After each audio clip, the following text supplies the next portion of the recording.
Саламатсыз ба? Сіздермен бірге Тайыр Нұрпейісов. Және бүгін біз планиметрияға байланысты есеп шығарамыз. Ромбтың бұрыштарының бір-біріне қатынасы 3-тің 6-ға қатынасындай.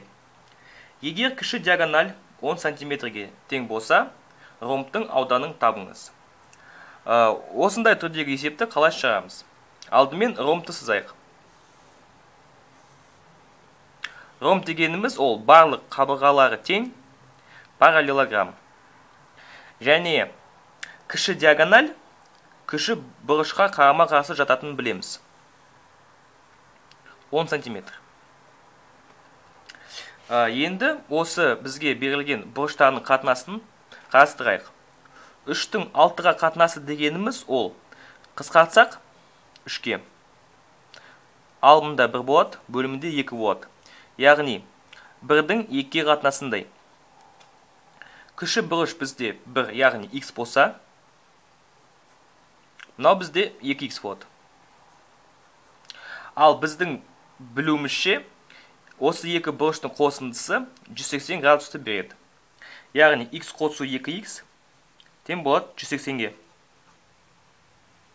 Осыдан 3x тең болады 180, x тең болады 60 градусқа.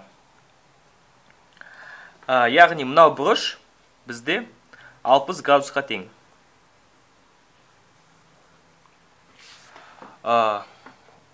Осы біздің алған бұрышымыз бізге нені береді? Бұлай жеке қарастырсақ, осы үш бұрыш тең бүйірлі, оның осы екі қабырғасы тең. Және төбесіндегі бұрыш 60 градус. Яғни осы үш бұрыш тең қабырғалы болады. Яғни осы 10 сантиметр ол бұрыштың қабырғасы болады. Мынау да 10 сантиметр болады. Мынау да 10 сантиметр болады. Енді бізге есептің бергені бойынша ромбтың ауданын табу керек. Ал біз осы үш бұрыштың ауданын таба аламыз.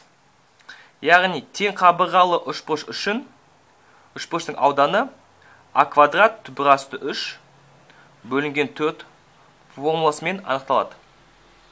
Ал осы ромбтың ауданы ол тең болады. Мынау үш бұрыштың ауданы қосылған мынау үш бұрыштың ауданы. Бірақ та осы үш бұрыштар барлығы тең. Себебі мынау да 10 см, мынау да 10 см, мынау да 10 см. Осы екі үш бұрыш тең болғандықтан екі көбейтілген s үш бұрыш дейміз. Яғни екі үш бұрыштың ауданы бізге ромбтың ауданын береді.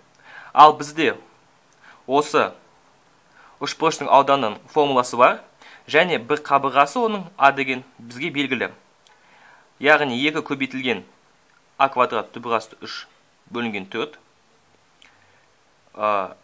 Бізде 2 мен 4 қысқарады, мынақта 2 болады, мынақта 1 болады. Яғни а квадрат түбірасты 3 бөлінген 2 болады. Және аның орнына біз осы 10-ды қояйық. 100 түбірасты 3 бөлінген 2. 2 мен 100 қысқарады, мынақта 1 болады, мынақта 50 болады. Яғни 50 түбірасты 3 сантиметр квадрат. Осы жауап болады, осы ромбтың ауданы болады. Есептің шығару нәтижесінде біз нені қарастырдық және нені үйрендік. Алдымен біріншіден кіші диагональ кіші бұрышқа қарама-қарсы жатады. Соны білу керекпіз. Екінші жағынан, егерде тең бүйірлі үш бұрышта төбедегі бұрыш 60 градусқа тең болса, онда үш бұрыш тең қабырғалы болады. Және екі көрші бұрыштың қосындысы 180 градусқа тең.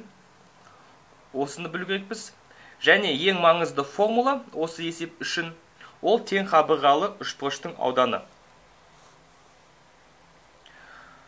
Осы формулаңызды білсеңіз, яғни тең қабырғалы үш бұрыштарға байланысты есеп шығарасыз, және ромбқа байланысты есеп шығара аласыз.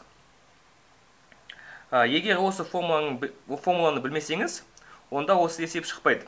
Себебі байқасаңыз, біз ромбтың ауданын табу үшін қалыпты формуланы қолданған жоқпыз. Яғни қалыпты формула қандай болады?